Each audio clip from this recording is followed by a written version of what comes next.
4 years and 2 months. That is the sentence that was handed down to music mogul Sean Diddy Combs late this afternoon. Inside the federal courthouse, emotions ran high as he learned his fate in front of his family.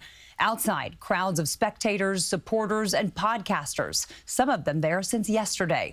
Just moments ago, Combs' family walked out of the courthouse. Some of his children spoke during his sentencing hearing. We have team coverage for you tonight. Alice Gaynor was in the courtroom all day and has been covering the case since the beginning. We want to begin with Bauman with the very latest on the judge's decision and his message to the victims. Allie.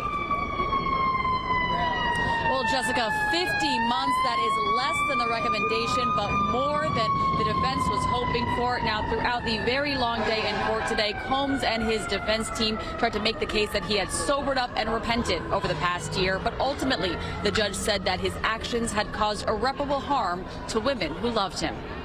An emotional day in federal court Friday, Sean Diddy Combs tearing up multiple times at his sentencing hearing for 2 counts of transportation to engage in prostitution.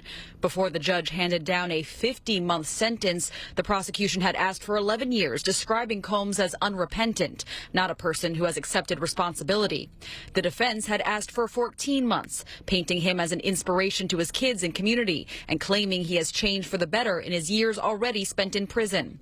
Combs himself closed the prosecution's statements apologizing to his ex-girlfriend, Cassie Ventura, for any harm I caused her emotionally or physically, and he expressed shame, saying, "I totally destroyed my reputation, but most of all, I lost my self-respect."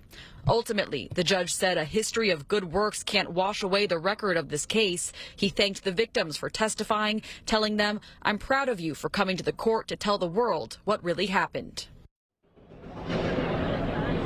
And Alice Gaynor was in the court throughout the trial and throughout the entire day today. And Alice, what was Combs' demeanor when the judge read that sentence? You know, it's interesting because earlier we had seen him get very emotional as it related to this video that was played in court, as it related to his kids. But when the sentence was actually imposed, he was sitting, his hands were folded on his lap, and there was seemingly no reaction from anyone. So that was interesting. But it could be because court officers also, tell everyone, no outbursts, keep their decorum. So it was just interesting to see him sitting there with his hands folded. And Jessica, I know you have a couple of questions too. Talking about the sheer length of this process, it started around 10 this morning, went until almost 5 o'clock this evening. Was that expected? No, we weren't sure how many people the judge was going to allow on the defense's side to speak because he has numerous attorneys. 5 of them spoke. They also requested permission to have a man who runs a reentry program speak. The judge granted that. A reverend also was granted permission to speak. So it seems like it was speaker after speaker. The judge allowed a video to be played. We thought maybe this would be a couple of hours. It ended up being what I think was 6 hours. We took 1 hour break for lunch, but as you mentioned, just before 5 o'clock, that is when the judge imposed sentencing. And as for the prosecution side, we heard from one of the the AUSAs. They spoke on behalf of the government. We didn't hear any victims speak in court today, but they submitted victim impact letters, and those were referenced frequently by both the prosecution and the judge. Alice, the sentence was longer than Combs' team wanted, but fell far short from what prosecutors were asking for. He'll get time served, I'm assuming. Have you heard anything about an appeal from his side? That's right. No, actually, that's why everyone's still gathered outside the courthouse. His attorneys have not yet left. That's what we want to question them about, because now, of course, he can appeal the sentence.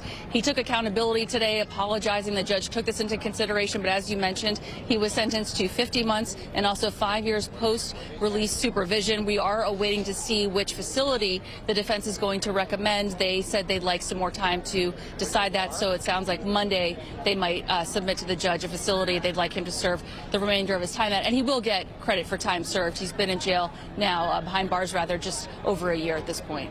All right, Alice Gaynor, live outside the federal courthouse. Alice, thank you so much. And we brought you the judge's sentencing decision live on air the moment it was announced. You can find all of our reporting at cbsnewyork.com.